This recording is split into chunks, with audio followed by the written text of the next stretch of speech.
ખેરગામમાં શારદીય નવરાત્રિ અંતર્ગત પ્રફુલ્લભાઈ શુક્લની દેવી ભાગવત કથાનું આયોજન કરાયું છે.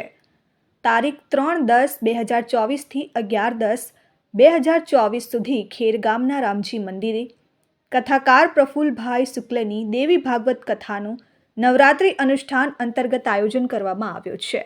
પોથીયાત્રા સુથારવાડમાં યુવરાજસિંહ ઝાંબરરાવ બેસાણેના નિવાસીથી 3 તારીખે સવારે 8:30 કલાકે પ્રસ્થાન થશે. રામજી મંદિરમાં સત્સંગ હોલમાં દરરોજ સવારે દેવી યજ્ઞ, 10-12 દેવી ભાગવત કથા અને 12:30 કલાકે 108 દીવડાની મહાઆરતી ઉતારવામાં આવશે. કથાચાર્ય મિતેશભાઈ જોશી વલસાડવાળા રહેશે. સાથે યજ્ઞના ઉપાચાર્ય વેદાશ્રમના અનિલભાઈ શુક્લ રહેશે.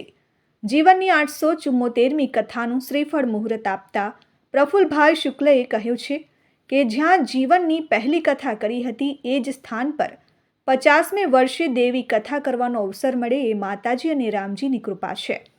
જ્યારે ગતરોજ કથાનું મુહૂર્ત લેવા માટે અલ્પેશભાઈ ગજ્જર, એડવોકેટ નિશાંતભાઈ પરમાર, પ્રકાશભાઈ પરમાર, યુવરાજ બેસાને, દીપકભાઈ પટેલ, ચક્રવીર પારેખ, નયન ચાંપાનેરી, જિગ્નેશ ગોહિલ, વિજયસિંહ ચૌહાણ, મેહુલ ગજ્જર, ભાવેશ પરમાર, તપન ગજ્જર, ઉમેશબેન ગજ્જર, પુષ્પાબેન કુંવાવાડા, રશ્મિબેન ટેલર, તાલુકા પંચાયત ઉપપ્રમુખ નીલાબેન અમદાવાદી, શિલ્પાબેન પારેખ, હેમુબેન ગજ્જર, રિમ્પલ ગજ્જર, કૃષ્ણા ગજ્જર, સંગીતા પટેલ, પુષ્પા પટેલ, અલ્પા રાવલ, જ્યોતિબેન ટેલર, પ્રીતિબેન ખેરગામકર, જાયન્ટ્સ ગ્રુપના મુસ્તાન સિરવોરા, નરેશભાઈ આહિર અને બ્રિજેશ લાડ ઉપસ્થિત રહ્યા. બિપિનભાઈ રાજ્યગુરુ અને માક્ષિત રાજ્યગુરુએ મંત્રોચ્ચાર કર્યા હતા અને કથાકાર મિતેશભાઈ જોશીએ કાર્યક્રમનું સંચાલન કર્યું હતું. Jignesh Thakor, RN news, Khergam.